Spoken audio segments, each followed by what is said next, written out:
The Rhodes Scholarship is known as the world's premier graduate scholarship, financing students from Rhodes constituencies to study at Oxford University in the UK for 2 to 3 years. But is the Rhodes Scholarship still about excellence and merit? And how can you get a Rhodes Scholarship in 2024? Stay tuned to understand how the Rhodes Scholarship works today. Please subscribe to our channel and check out some of our other videos. Rhodes Trust CEO Elizabeth Kiss is a former president of the all-women's college Agnes Scott in Atlanta. Although the Rhodes Scholarship was originally only intended for men, Kiss appears to change it into a version of Agnes Scott College, meaning mostly women, with a big dose of diversity, equity and inclusion, DEI. But the transformation of the Rhodes Trust, which administers the Rhodes Scholarship, far precedes Elizabeth Kiss. In the US, Elliot Gearson, a politician and activist of the Democratic Party, was for nearly 30 years the National Secretary of the Rhodes Trust. In this position, he changed the selection process from a 2-stage to a 1-stage process, and gave advantages to liberal to the detriment of more right-leaning states. He centralized, giving the US National Secretary tight control over the entire selection process, including who gets to be a selector on the different regional selection committees. As a result, the political leanings of US Rhodes scholars have tilted further and further to the left. Take 2003 Rhodes scholar Chesa Boudin as an example. He comes from a background steeped in violent extremism. His parents, Kathy Boudin and David Gilbert, were members of the Weather Underground and actively took part in a triple murder during the Brinks robbery of 1981.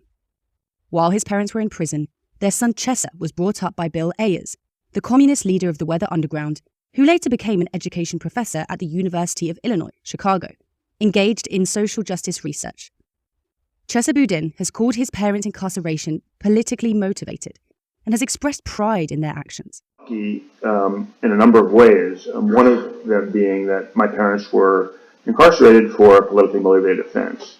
And as complicated as it is and was, there was always an aspect of it which empowered me to feel proud of my parents for standing up for values that I could easily identify with. He has worked for communist dictator Hugo Chavez in Venezuela and wrote a book against free market capitalism that even liberal newspapers tore to shreds. In 2019, Boudin was narrowly selected to the position of District Attorney of San Francisco.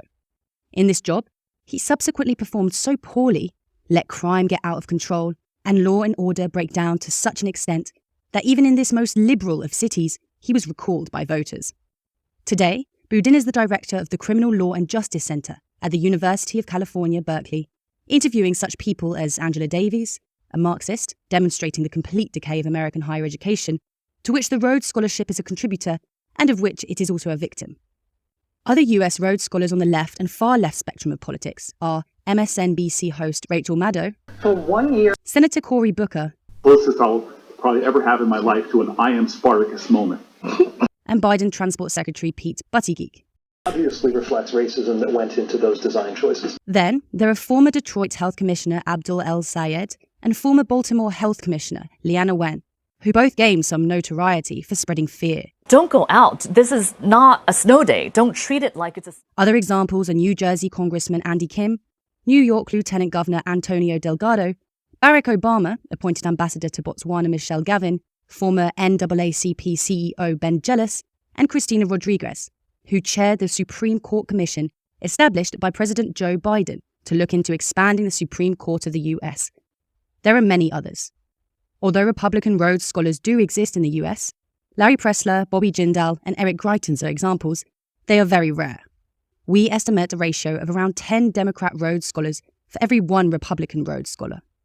The ideological bias is even worse in Canada, where conservative Rhodes scholars are virtually non-existent. In Germany, things recently took a turn for the worst after a new national secretary was installed. The applicants selected for 2024 are a transgender queer activist and a climate activist. In South Africa, Rhodes scholar Ntokozo Kawabi is one of the founders of Rhodes Must Fall. The campaign led to the removal of Rhodes's statue from the University of Cape Town and then spread to Oxford, where, among other things, there were attempts to eliminate Rhodes's statue from Oriel College.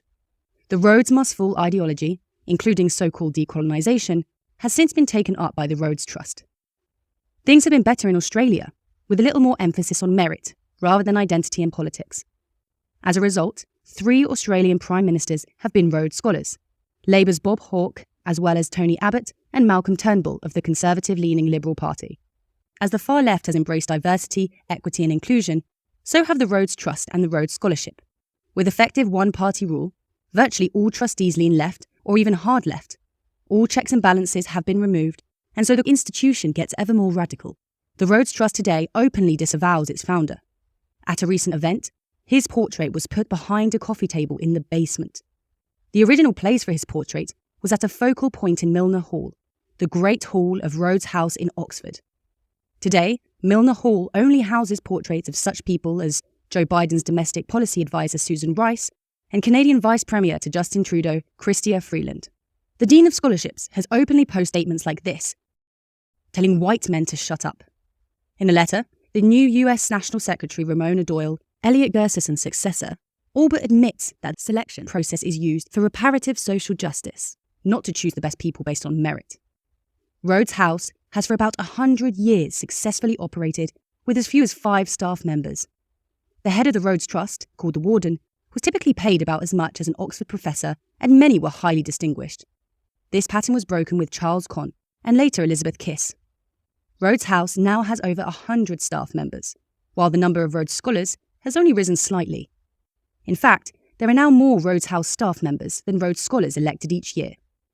Kiss is being paid over £300,000 annually, more than $400,000, which is equivalent to the pay of 4 Oxford professors combined. It is also more than the British Prime Minister's salary. In recent years, the Rhodes Trust has partnered with other organisations, for example the Atlantic Fellows Programme that has one goal: equity. Equity requires active discrimination in order to achieve equal outcomes for people with unequal talent who put in unequal effort.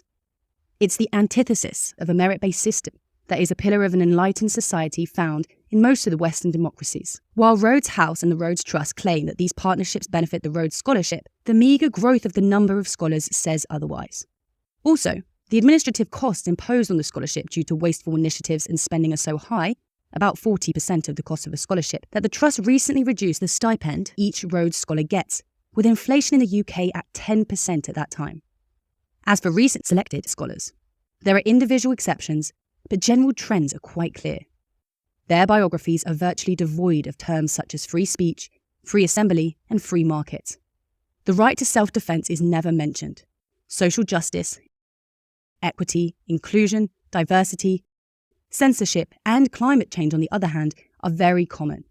A recent scholar says in her bio that she is a co-author of a book aimed at menstruators and non-menstruators. Another recently started a GoFundMe campaign because he and his dog have been evicted from his flat in London, unjustly, as he claims. As the Rhodes Trust has expanded from the original Rhodes constituencies, it has started to import problems. In a recent statement, in which Rhodes Trust CEO Elizabeth Kiss equated Hamas's terrorist attack with Israel's self-defense, she appeared to hint at the phrase, "no justice, no peace." Kiss also described conflicts between Jewish Rhodes Scholars on the one hand and Muslim as well as leftist Rhodes Scholars on the other. On the other hand, in a recent application interview at the college stage, one Rhodes selector rejected a white male applicant because he, quote unquote, did not sufficiently acknowledge his privilege. An A student and Olympic gold medalist, once in a generation type of credentials, was rejected at the interview stage a few years ago. This may have been because of the involvement of guns in her sport, and her state being disfavored by the Rhodes Trust in the US. The founder of the Rhodes Scholarship, Cecil Rhodes, was a remarkable man. He established the South African mining industry, as well as 2 countries today, named Zimbabwe and Zambia. To this day, diamond mining constitutes around 15% of the South African GDP. Rhodes also served the public, first as a member of the Cape Parliament, and later as Prime Minister of the Cape Colony. In his will, Rhodes established the Rhodes Scholarships.